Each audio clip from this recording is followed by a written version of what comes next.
Votre grand journal du soir sur Europe 1 jusqu'à 20h et nous restons à vos côtés pendant cette crise sanitaire. On parle ce soir, Nathalie Lévy, des EHPAD où les droits de visite ont repris aujourd'hui. En ligne avec vous ce soir, le secrétaire national de l'association des directeurs au service des personnes âgées. Il dirige l'EHPAD Saint-Jacques à Grenade en Haute-Garonne. Bonsoir Didier Carle. Bonjour madame. Merci beaucoup d'être en direct avec nous ce soir sur Europe 1. Comment avez-vous accueilli l'annonce d'abord du ministre de la Santé Olivier Véran du retour progressif et encadré de ces visites de proches dans les EHPAD hier soir? Alors avec grande satisfaction et avec un peu d'étonnement. Avec grande satisfaction parce que l'ADEPA notamment demandait au ministre un assouplissement de ce confinement. C'est vrai que le confinement et l'isolement des personnes âgées dure depuis plusieurs semaines et risque de durer encore un bon moment. C'est la raison pour laquelle nous demandions un assouplissement du droit des visites, de sorte à pouvoir cette fois préserver un petit peu l'état moral et psychique des résidents. L'étonnement, pourquoi ? Étonnement parce que effectivement nous le sollicitions et nous ne nous attendions pas à une annonce aussi rapide avec un effet également aussi rapide. Aussi rapide, c'est l'effet effectivement rapide qui peut peut-être laisser perplexe. On va y venir dans un instant. Juste, l'avez-vous dit à certains de vos patients, certains des résidents, pour les rassurer ? Alors oui, naturellement, d'abord, nombre de résidents qui sont en capacité écoutent les informations et se tiennent très informés. Donc évidemment, il y a eu immédiatement un élan de satisfaction avec dès lors des interrogations pour savoir quand est-ce qu'effectivement ils pourraient voir leurs enfants. De la même manière que j'ai écrit ce matin aux familles pour saluer cette décision, m'en réjouir parce que je l'appelais de mes vœux, mais j'ai également indiqué que même si nous étions dans l'optique d'anticiper un assouplissement de ce droit de visite, il y avait lieu de l'organiser parce qu'effectivement, aussi simple que ça paraisse, ça ne l'est pas pour autant sur le terrain. Eh oui, concrètement alors, je tente quand même la question, concrètement avez-vous pu recevoir déjà une ou plusieurs familles ces dernières heures ? Non, parce que nous avions organisé déjà depuis plusieurs semaines des exceptions au droit aux visites. Le président Macron avait annoncé dans son discours récent que des visites pourraient être autorisées dans le cadre de fin de vie, mais c'était des choses qui étaient autorisées déjà depuis quelque temps. Si ce n'est que par rapport à l'assouplissement proprement dit, cela se prépare dans un contexte où d'une part, il faut prévoir les lieux d'accueil dédiés. D'autre part, il faut prévoir une planification parce que, pour tout vous dire, nous accueillons 225 résidents, donc ça fait autant de familles potentielles à recevoir. Donc, du personnel pour prendre les rendez-vous, faire les planifications, les lieux dédiés, s'assurer que ces lieux, bien évidemment, sont libres, aller chercher le résident, l'accompagner vers le lieu en question, s'assurer évidemment que la personne que nous accueillons, visiteur, ne présente pas de risque de symptômes potentiels, désinfecter avant, désinfecter ensuite. Donc ça amène une organisation assez importante et pour tout vous dire, des besoins en effectifs certainement supplémentaires. Et oui, c'est ça. On entend que ça donne lieu à une logistique très lourde. Qu'est-ce que vous prévoyez alors en termes de délai pour pouvoir peut-être recevoir des premières familles prochainement ? Parce qu'effectivement, déjà, est-ce que vous avez le personnel suffisant ? Nous ne l'avons jamais.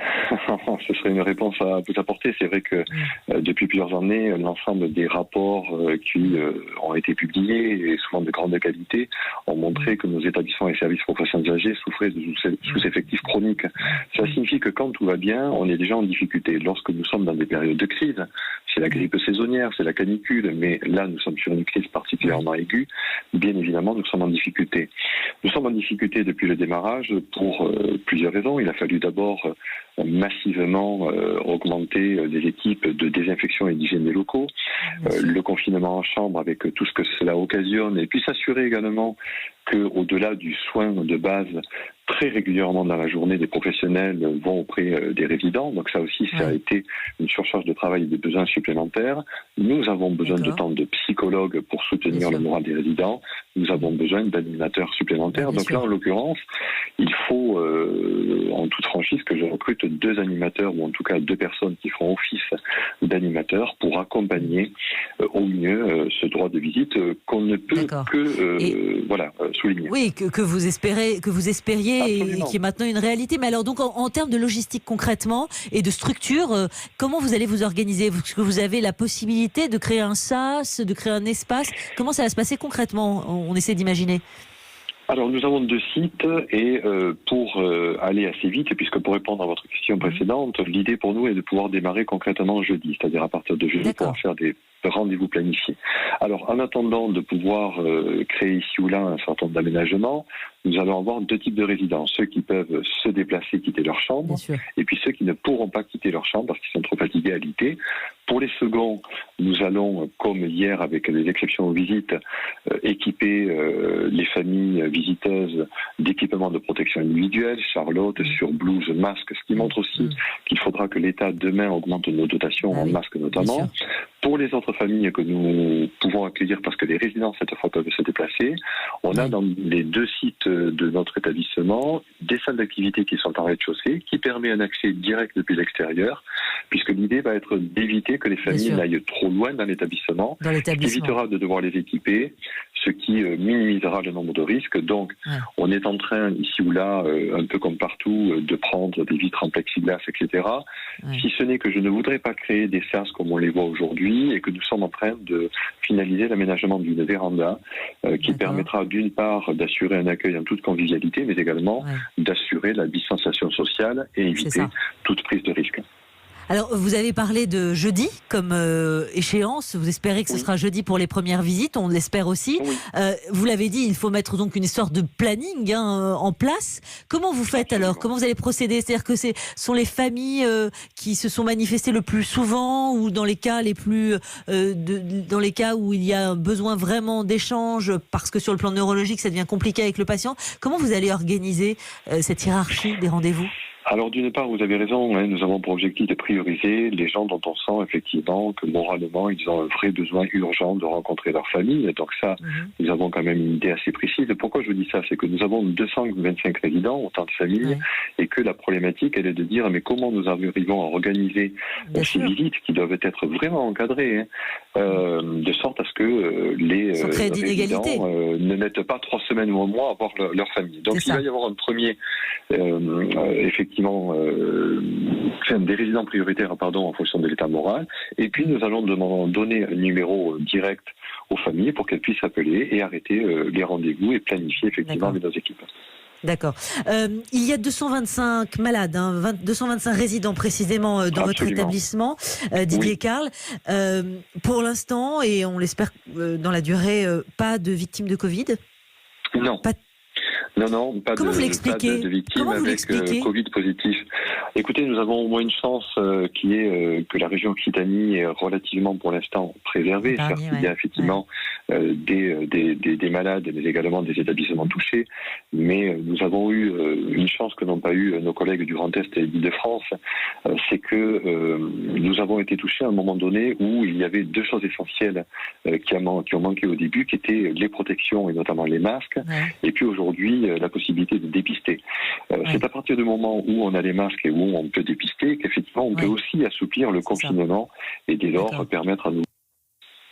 Ah oui, alors justement, je reviens au personnel parce que on les a cités, les soignants qui bénéficieront de primes pouvant aller de 500 à 1500 euros. S'agissant des personnes travaillant dans les EHPAD, on n'a pas encore l'information de cette prime. On ne sait pas encore ni le montant ni la date du versement, à moins que vous puissiez ce soir nous éclairer. Mais en tout cas, du côté du gouvernement, on n'a pas eu l'information. Et moi, la question que j'avais envie de vous poser, c'est ce personnel, comment accueille-t-il cette nouvelle possibilité ? Est-ce qu'ils craignent pour leur santé ? Est-ce que certains craignent pour leur santé, celle des patients, et dans ce cas, peut-être peuvent-ils exercer leur droit de retrait ? Qu'est-ce que vous avez eu comme réaction ? Alors, on a plutôt eu des réactions positives parce que ces équipes savent que ces visites se feront de manière encadrée. Je voudrais souligner qu'effectivement, j'appelle de tous mes voeux, l'ADEPA notamment, que les professionnels des EHPAD, mais également des services à domicile, qu'ils soient soignants ou pas d'ailleurs, parce que naturellement, nous mentionnons les soignants qui sont en première ligne, mais un établissement ou des services, c'est aussi une catégorie de professionnels très diverses et très diversifiés. On a des gens avec un engagement extraordinaire et qu'il faut louer. Ils mériteraient, quelle que soit effectivement leur fonction de se voir gratifier. Je dirais qu'au-delà de l'aspect financier, qui est un point déjà intéressant, serait une vraie reconnaissance de l'État. Pour revenir à votre question, non, nous n'avons pas d'interrogation et d'inquiétude du point de vue vraiment de la sécurité. Ils savent que les moyens de protection sont en place. Ils savent également que nous réfléchissons avec d'ailleurs, pour être franc, la secrétaire du CHSCT, puisque toutes les décisions de ce type-là sont travaillées avec les représentants du personnel. Ils savent que nous le ferons en toute sécurité. D'accord, très bien. Je vous remercie beaucoup Didier Carle de nous avoir éclairé donc sur la mise en œuvre du dispositif pour accueillir les familles. Donc ce sera chez vous, en Haute-Garonne, dans cet établissement à Grenade-sur-Garonne précisément, à partir de jeudi. Merci beaucoup. Merci de nous avoir répondu. Europe 1.